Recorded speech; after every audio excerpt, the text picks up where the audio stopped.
और सत श्री अकाल। मैं तो आपके जज्बे को देखने और सलाम करने के लिए आया हूं और सिर्फ ये बताने के लिए कि आज आपकी हिम्मत और जज्बा देखकर पूरा देश आपके साथ खड़ा है। सिर्फ किसान ही नहीं, सिर्फ मजदूर ही नहीं, सिर्फ वकील ही नहीं, सिर्फ डॉक्टर नहीं, बल्कि पूरा देश आपके साथ खड़ा हो गया है। और मुझे पूरा विश्वास है कि आपका ये जज्बा और दृढ़ता देखकर सरकार को झुकना पड़ेगा और ये काले कानून वापस लेने पड़ेंगे।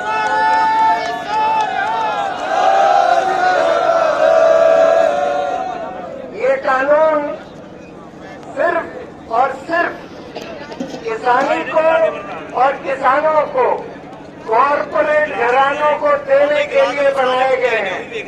इनका मकसद है एमएसपी खत्म करो, किसानों को कॉरपोरेट के हाथ में छोड़ दो और किसानी को भी कॉरपोरेट के हाथ में कर दो। यही इनका मकसद है, मंडियों को खत्म करना।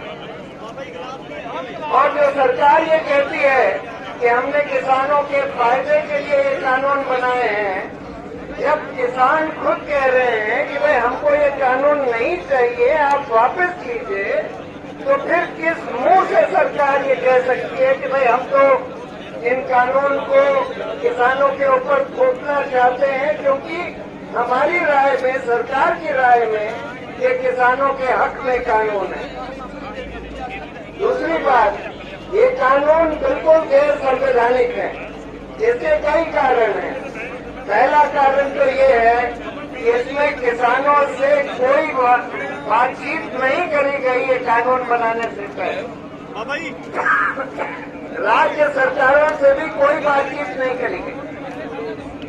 दूसरी बात, राज्यसभा में इन कानून को पास कर दिया गया जबकि भाजपा वहां पर माइनॉरिटी में थी।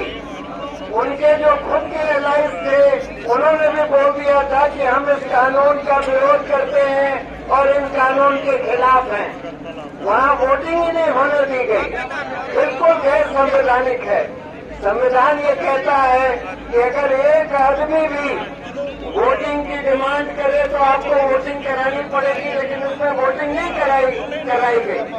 और तीसरी बात, ये कानून जो है किसानी के बारे में है और किसानी जो है राज्य का सब्जेक्ट है, यानी कि सिर्फ राज्य के जो असेंबली है, राज्य के जो लेजिस्लेचर्स हैं, उन्हीं को हक है इस पर कानून बनाने का।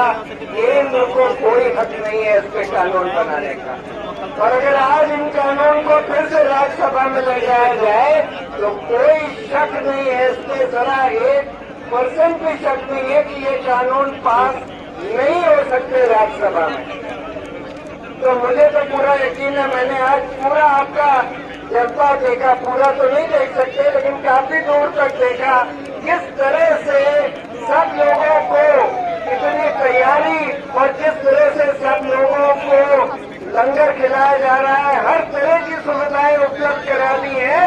ये सब पंजाब के किसानों का जज्बा है जो यहाँ पर दिख रहा है।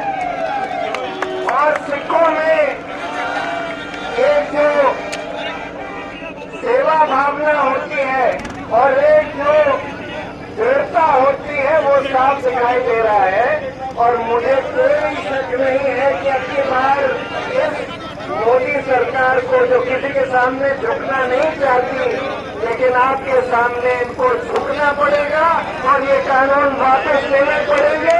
मुझे इसमें रत्ती में विश्वास नहीं है।